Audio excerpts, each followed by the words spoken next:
bisidqi wal wafa wa ala man tabi'ahum bi huda. Rabbana zidna ilma warzuqna fahma subhanaka la ilma lana illa ma 'allamtana innaka antal alimul hakim. Wa tub 'alaina innaka antat tawwabur rahim waghfir lana warhamna wa antar rahim fansurna 'alal qawmil kafirin. Allahumma rzuqna ilman ladunni wa masrabas safil haniya wa habiyani. Allahumma ja'al jamana hadza jam'an marhuma wa tafarraqana min ba'dihi tafarruqan ma'suma. Fala taj'al fina wala ma'ana wa mahwalina syaqiyya wala mahruma wala matruda ya arhamar rahimin.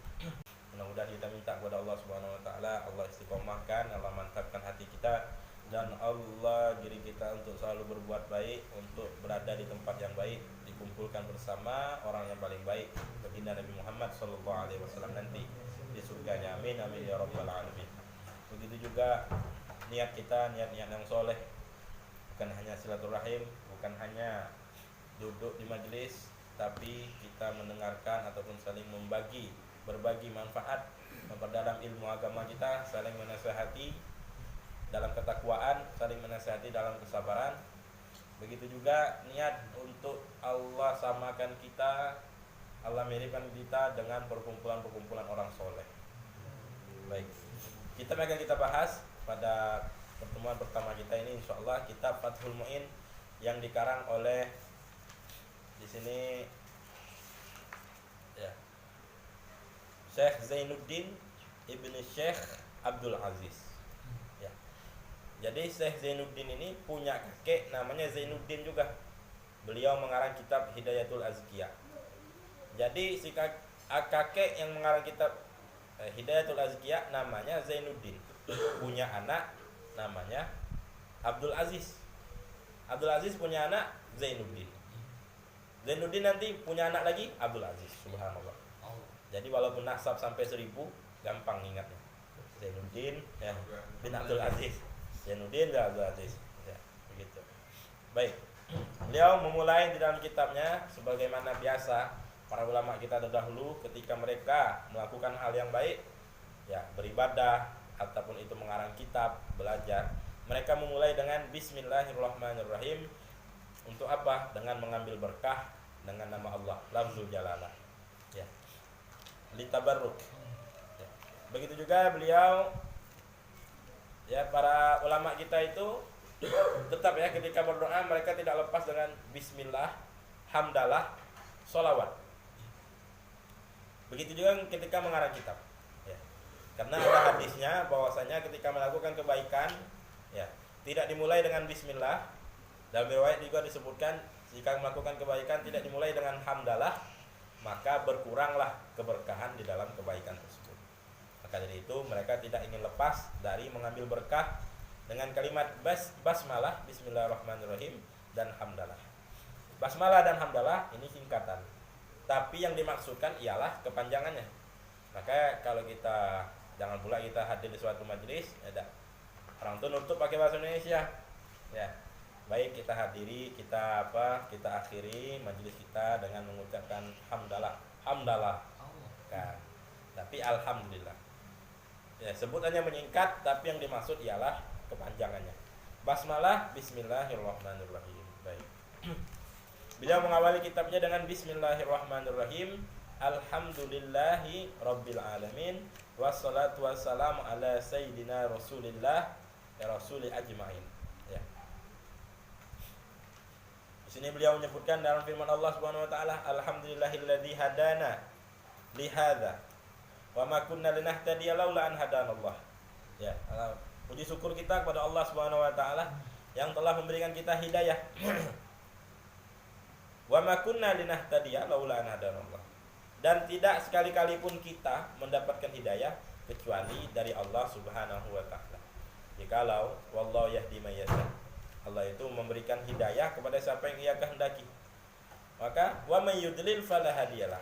Bagi orang yang disesatkan oleh Allah Subhanahu wa taala, maka tidak ada satu makhluk pun yang bisa memberikan petunjuk kepada orang tersebut walaupun seorang nabi.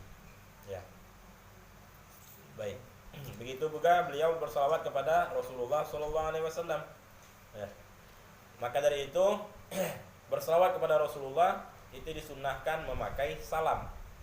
Kalau domirnya itu amr, kalau fi'ilnya itu amr, Allahumma sholli ala sayyidina Muhammad wa ala alihi wa sahbihi wa sallim. Walhasil harus dibarengkan sholat, sholawat dan salamnya. Kenapa? Kalau tidak, kata Imam Nawawi, hukumnya makruh. Ya kalau kita sholawat saja, Allahumma sholli ala sayyidina Muhammad wa ala ali sayyidina Muhammad, itu makruh hukumnya. Kenapa? Karena Allah saja memerintahkan kita sholawat, dan Allah pun memberikan salam juga kepada Rasulullah SAW. Jadi seolah-olah seperti kurang, ya. Sholawat itu seperti kurang, kayak seperti setengah, sepotong saja, tidak sempurna. Maka sempurnanya sholawat itu dengan menyebutkan as-sholah, bisa dengan sholli ataupun shollallah bisa. Maka salamnya sebutkan juga salim atau wasallama. Dan tidak lupa pula sholawat kepada keluarga Nabi Muhammad SAW. Jadi paling lengkap apa? Allahumma sholli ala sayyidina Muhammad wa ala ali sayyidina. Allahumma sholli wa sallim ala sayyidina Muhammad wa ala ali sayyidina Muhammad. Baik. Ya. Beliau mengatakan, ya, kitabnya ini ala madhabil Imam Al-Mujtahid Abi Abdillah Muhammad bin Idris. Ya. Atas dasar madhab Abi Abdillah, itu gelarnya Imam Syafi'i. Nama Imam Syafi'i itu apa? Muhammad bin Idris, ya. Asy-Syafi'i, ya. Beliau nisbatnya ke kakeknya, ya. Kakeknya, salah satu kakeknya bernama Syafi'i. Maka kalau gelar, terkadang gelar itu diambil dari nama kakek ataupun nama tempat, ya, ataupun apa namanya, nama daerah, atau apa yang selalu dia lakukan. Maka orang itu bisa digelari dengan hal tersebut. Tapi makanya tak pantas kita jikalau kita bergelar dengan apa yang tidak sesuai dengan kita. Misal, ya, kita lahir di Jambi, maka ujung nama kita itu boleh kita tambahkan Al-Jambi, gitu. Itu kan nisbat, ya. Kalau lahir di Lampung, maka boleh Al-Lampungi, ya. Kalau lahir di Bogor, Al-Bogori. Kalau lahir di Palembang, Al-Palembani. Ya, memang orang Palembang. Ya. Tapi tidak boleh kita, anak misalnya Al-Jambi sebenarnya, tapi anak ngaku At-Tarimi misalnya. Ya, berasal dari Tarim. Tidak boleh. Ya, kenapa? Karena itu skewit jadi namanya. Jadi gelar tempat, apapun nama tempat, nama daerah, ya, nama gelar kakek, seperti kita para Ba'alawi, ya, itu ngambil dari gelar kakek kita, ya. Begitu juga nama apa namanya itu, yang sering biasa kita lakukan, ya. Seseorang itu bisa digelari dengan hal tersebut, seperti Abu Hurairah, ya kan, beliau selalu penyayang kucing, akhirnya digelari oleh Rasulullah Abu Hurairah, ya. Maka tidak boleh memakai gelar apa yang tidak sesuai dengan kita, ya. Bahkan nama pun begitu juga, dijadikan gelar tapi namanya ngambil dari gelar. Ini membuat rancu, ya. Banyak orang yang namanya memang dia bukan Al-Habsyi, pakai Al. Kalau Habsyi saja tidak masalah, tapi kalau sudah pakai Al, ya, itu menunjuk ke satu marga. Ketika satu marga membuat rancu orang yang dengar, ini Al-Habsyi ini anak tidak, ya kan, begitu kan. Nama bapaknya misalkan Dimas, ya, Dimas Wiratnano misalkan, ya kan. Nah, tidak bisa. Segaf misalkan. Kalau Segaf saja tidak masalah, tapi kalau sudah pakai alif lam ta'rif, ya, maka itu menunjukkan gelar. Ya, kalau sudah dipakai, lumrahnya gelar ini dipakai untuk satu kelompok, maka tidak boleh kita memakai gelar tersebut, ya. Memakai gelar tersebut. Baik. Kita langsung, ya, ke pembahasannya di dalam babus sholat. Jadi kitab ini agak berbeda sendiri dari kitab-kitab yang lainnya. Ya, kitab-kitab yang lainnya itu dimulaikan dengan toharo terlebih dahulu. Tetapi beliau langsung sholat, ya, langsung sholat. Kenapa? Karena beliau ini makanya di pondok-pondok itu kitab ini pertengahan. Kenapa pertengahan? Karena itu tadi tidak dimulai dari awal langsung. Makanya ada jenjang-jenjangnya dalam pondok itu. Ada namanya kitab Risalatul Jami'ah. Habis Risalatul Jami'ah ada namanya Satibatun Najah, ya, sarahnya Nailur Rojah atau Kasifatus Sajah. habisnya baru Abi Suja, ya. Nah, habis Abi Suja baru Fathul Mu'in. Kenapa? Karena Fathul Mu'in langsung dari bab sholat, ya kan? Maka perlu kita pahami majelis kita pada malam hari ini berpacu di dalam 10 kerangka ketika seseorang itu ingin mengetahui sebuah cabang ilmu, disiplin ilmu. Maka harus diketahui dulu apa ilmu yang dia tuntut, siapa pengarangnya, ya, siapa penyusunnya, dalilnya diambil dari mana sehingga muncul ilmu ini, ya. Dan juga pelakunya siapa, untuk siapa ilmu ini, ya kan? Baik. Maka fikih menurut bahasa itu faham. Fikih itu paham. Ya. Tapi kalau menurut syariat ialah apa? Al-ahkam, al-ilmu bil ahkami syar'iyyah al-muktasabah, ya, bi adillati tafsiliyah. Ilmu tentang hukum-hukum syariat, yang mana hukum-hukum syariat ini diambil dalilnya dari apa? Dari dalil yang terperinci. Al-amaliyah, ya. Ahkamu syariah al-amaliyah. Hukum syariat tentang perbuatan, tentang praktek. Maka pengecualian hukum tauhid. Ya, hukum tauhid itu hukum tentang ilmu tentang keimanan. Tidak ada prakteknya, tapi harus diterpati dalam hati kita, harus yakin dalam hati kita. Ya. Adapun ilmu fikih itu membahas ilmu-ilmu yang dipraktekkan, yang amaliyah, ya, yang amaliyah. Yang mana dalil fikih ini dari dalil-dalil yang terperinci sehingga ditutuskanlah hukum. Misalkannya tentang sholat, ya, dalam firman Allah dalam Al-Qur'an disebutkan wa aqimis sholat, dirikanlah sholat. Baik. Nah, ini perintah. Jalurnya apakah sekali, apakah terus menerus? Perintah dari Allah itu apakah sekali, apakah terus menerus, apakah setiap hari, ya, apakah wajib ataukah sunnah? Karena sunnah itu perintah juga, cuman dalilnya tidak kuat. Maka itulah dalil-dalil yang terperinci inilah yang dijadikan hukum fikih. Baik. Apa saja di hukum fikih ini membahas tentang af'alul mukallafin, perbuatan-perbuatan orang yang mukallaf. Jadi mukallaf itu ada 5 syaratnya. Seseorang itu bisa dikatakan mukallaf 5. Pertama, muslim, baligh, akil, berakal, ya, salamatul hawas, selamatnya panca indera, bulughud dakwah, sampainya dakwah. Maka hukum-hukum syariat berkaitan dengan perbuatan-perbuatan mukallaf. Maka mukallaf ini dari dia bangun tidur sampai dia tidur lagi berkaitan dengan hukum syariah, hukum syariat yang ada 5, haram, ya, wajib, ya, sunnah, haram, makruh, mubah. Maka perbuatan mukallaf itu terkait dengan 5 ini, tidak lepas dari 5 ini. Dan hukum syariat itu cuma 5. Baik. Nah, maka hendaklah mukallaf itu orang yang muslim. Kalau tidak muslim berarti dia tidak mukallaf, tidak disebut mukallaf. Tapi orang yang kafir, meninggal dalam keadaan kafir, dia nanti akan dituntut atas dosa-dosa dia meninggalkan sholat, ya, walaupun dia tidak sah mengerjakan di dunia sholatnya, tapi akan dituntut nanti di akhirat. Kenapa dia tidak melakukan sholat? Baik. Yang kedua, baligh. Maka anak kecil yang belum baligh itu tidak dituntut. Akan tetapi ketika dia melakukan kebaikan, dicatat pahala di dalam catatan amalnya, ya, dihitung pahala. Dari mana dalilnya?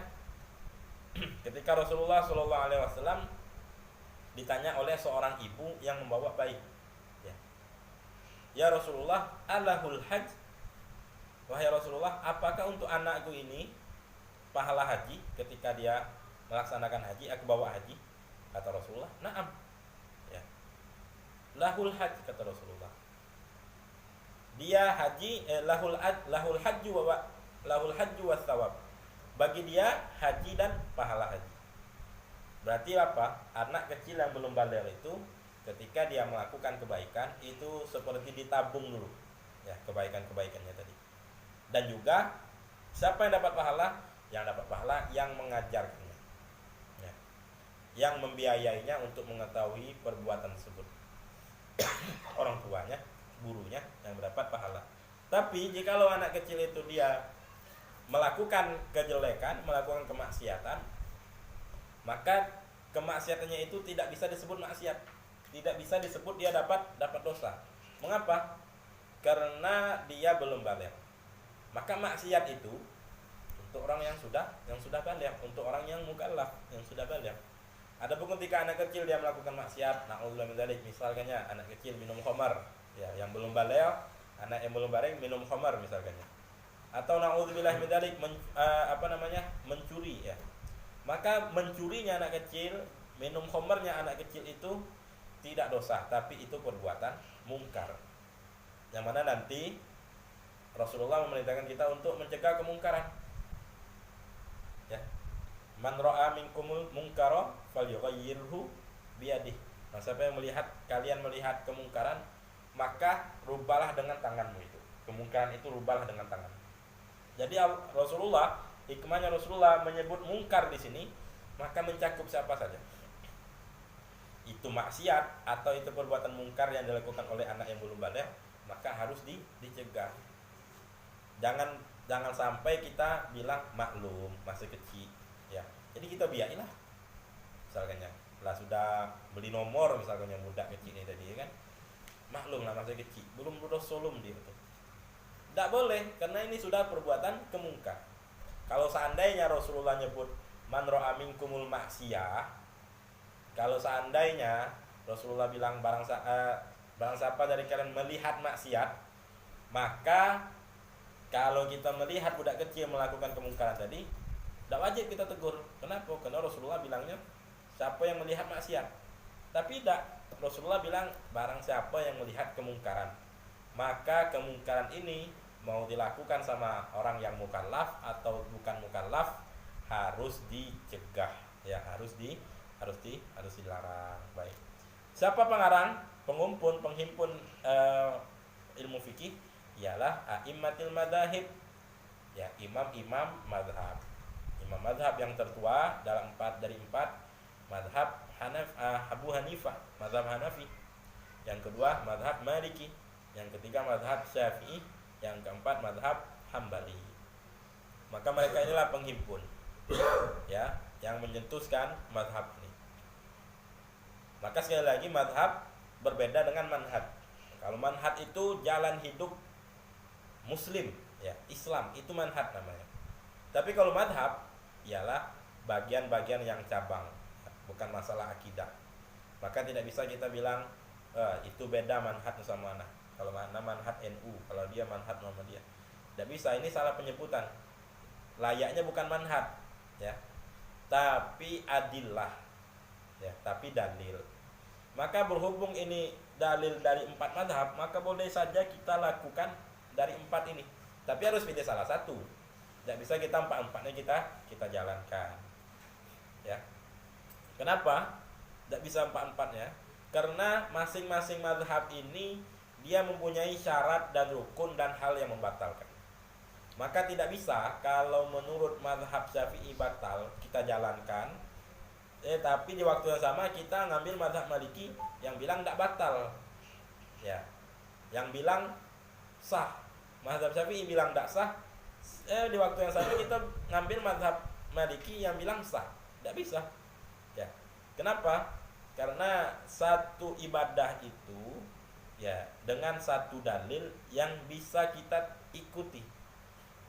Kita tidak bisa bikin mazhab baru, ya. Kita orang yang lemah, iman kita lemah, ilmu kita pun tidak mumpuni, ya, beda dengan imam-imam mazhab. Maka kata para ulama, ikuti saja pendapat imam mazhab itu, ya, satu imam mazhab dalam satu praktek ibadah. Misal kita mazhab Syafi'i, maka ikuti. Misal kalau kita ingin melaksanakan sholat, maka apa saja paket sholat itu. Paket sholat itu rukun, syarat, dan hal yang membatalkan sholat, itu namanya paket sholat. Satu paket namanya, ya. Maka tidak boleh kita tidak ada etika jikalau kita misalnya satu paket ibadah ini kita ambil berbagai macam mazhab, ya tidak boleh. Itu bukan beretika, itu tidak beretika dengan ulama mazhab kita. Adapun mengambil mazhab lain dalam suatu ibadah jikalau darurat, semisalkan saja, ya ini contohnya, jikalau mazhab kita mazhab Syafi'i ketika wudhu harus tertib, ya niat basuh muka itu bareng dengan niat, habisnya basuh tangan, usap rambut, cuci kaki, ya. Nah ada orang yang dia berpuluh-puluh tahun dia wudhunya nyuci kaki dulu, ya. Jadi kakinya dulu masuk ke sungai itu, akhirnya dia mandi macam biasa lah. Pas wudhu dia sudah basuh muka, basuh tangan, basuh rambut, pas kaki tak digosoknya lagi, langsung main naik, ya. Anggapan dia kaki dia udah nyebur dari awal, tak perlu lagi cuci kaki. Berarti kan ini kan tidak tertib. Maka orang yang sudah berpuluh tahun macam itu, kalau kita bilang wuduknya tidak sah, berarti sholatnya tidak sah juga. Berarti wak tadi harus kodok sholat. Wak tadi umur 70 tahun, patah pinggang wak tuh godok sholat, ya, berpuluh-puluh tahun. Maka untuk wak tadi, untuk orang tua tadi, karena hajat darurat, ya, karena tidak sepengetahuan dia bahwasanya wudhu itu harus tertib, ya, maka bolehlah orang tadi, ya, sah sholatnya, sah wudhunya dengan mengambil mazhab yang lain, ya. Tapi untuk kedepannya bagi orang tua tadi haruslah dia ketika sudah nyuci tangan, nyuci rambut, ngusap rambut, nyuci kaki, ngusap rambut, haruslah dia ada niat untuk mencuci kaki, ya, menggosok kaki setelah mengusap rambut atau setelah basuh telinga, ya kan. Baik, maka kitab ini berlandaskan dengan mazhab Syafi'i. Kita masukkan sedikit bab sholat. Babus sholat, bab mengenai tentang sholat. Sholat itu menurut bahasa adalah ad-du'a, ya. Al-bab makna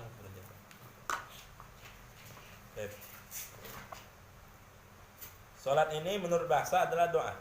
Makanya sholatu ala nabi, kita berdoa untuk Rasulullah Shallallahu Alaihi Wasallam. Tapi menurut syariatnya apa? Aqwalun wa af'alun maksusatun muftatihatun bit takbir wa muftatimatun bit taslimi, ya. Sholat itu menurut syariat apa? Ucapan-ucapan dan perbuatan-perbuatan yang khusus, yang gerakannya khusus, ya. Tidak bisa kita membuat variasi gerakan, ya. Kenapa? Karena sholat itu sudah gerakannya gerakan khusus. Apa misalkannya ada orang nak nyamo-nyamokan ruku dengan senam kebugaran misalkannya. Akhirnya dia naruh tangannya bukan di lutut, tapi di kaki misalkannya. Tapi badannya bongkok, ya dah. Tapi naruh tangannya di kaki. Baik. Nah, ini dikatakan orang ini menyalahi. Menyalahi apa? Menyalahi rukun. Walaupun sah-sah saja dia begitu, tapi tidak dicontohkan. Inilah yu'mal bih, ya, tidak dicontohkan. Jadi, ketika kita sholat, tidak boleh kita tangan kita nyentuh ke kaki ketika ruku, ya. Kenapa? Karena sholat itu ada gerakan khusus, ya. Minimal apa? Bihaitsu tanalu rohatahu rukbataihi. Sekiranya ketika ruku dua tangannya itu menggapai kedua lutut dan badannya pun membungkuk. Baik. Nah, itu gerakan khusus, ya.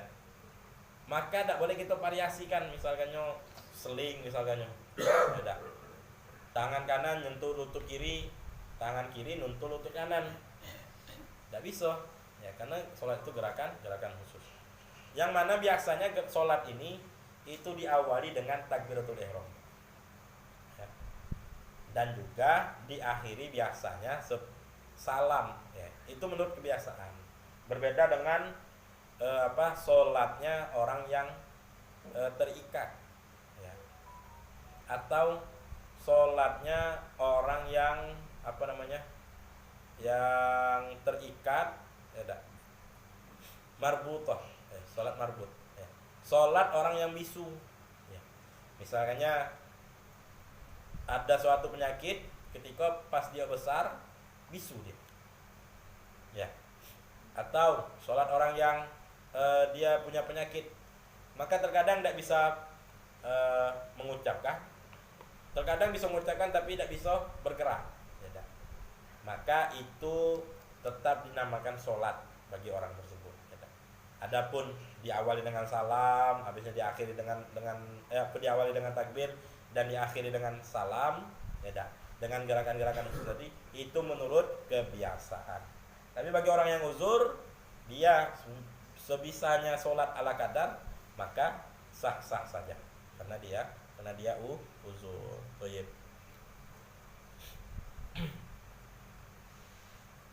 Apa untuk dibedakan? Ya, untuk membedakan antara sholat biasa. Sholat biasa itu apa? Doa. Jadi adalah pengertian sholat menurut syariat tadi. Supaya apa? Supaya berbeda dengan sholat doa yang artinya doa. Dan sholat ini mafruḍah, ya, 5 difardukan ainiyah setiap individu muslim yang sudah mukallaf. Ainiyah, maka tidak bisa kita wakilkan. Misalkannya Anda nitip ya sholat zuhur misalkannya di masjid, Anda nitip sholat asar, ya, Anda pernah tinggal sholat asar 5 kali. Nah, ada antum 5 orang, Anda nitip sekor-sekor, tidak bisa. Ini fardu aini. Fardu ain itu harus dilakukan oleh setiap orang, pribadi orang. Ya, tidak bisa kita wakilkan. Ya. Fi kulli yaum, 5 waktu di setiap hari. Walailah, ya, setiap hari dan malam. Maklumatu minaddin bid-darurah. Dan sholat ini saking fardunya itu ibaratnya sudah darurat, diketahui setiap muslim bahwasanya sholat itu hukumnya wajib. Ya. Maka kalau ada orang yang mengatakan sholat waktu itu tidak wajib, atau yang wajib cuma 3 waktu, 2 waktu sunnah, maka ini sama saja orang yang mengingkari 1 tambah 1 sama dengan 2. Ya, berarti orang lolo, berarti tidak orang kurang akal. Baik, fayukfar jahiduha. Dianggap kafir bagi yang menentang kewajiban sholat itu, otomatis kafir langsung. Kalau ditanya apa hukum sholat 5 waktu, hukum sholat 5 waktu tidak wajib, kata dia, maka kafir langsung. Alhamdulillah. Ya. Baik, wallahu alam bishawab. Sampai di sini dulu kajian kita pada malam hari ini. Berhenti kita masih di dalam babus sholat. Mudah-mudahan apa yang kita lakukan pada malam hari ini diganjar oleh Allah Subhanahu wa taala dengan ganjaran yang luar biasa. Apa yang kita hajatkan dikabulkan oleh Allah Subhanahu wa taala. Allah luaskan rezeki kita, Allah berkahi kehidupan kita, Allah sembuhkan penyakit-penyakit kita, Allah mudahkan urusan kita, dan Allah wafat kita dalam keadaan husnul khatimah. Alladzina ya walakum tusiat jalibata dal khairul bisyar dunya wa wal akhirah wa ila hadratin nabi Muhammad sallallahu alaihi wasallam.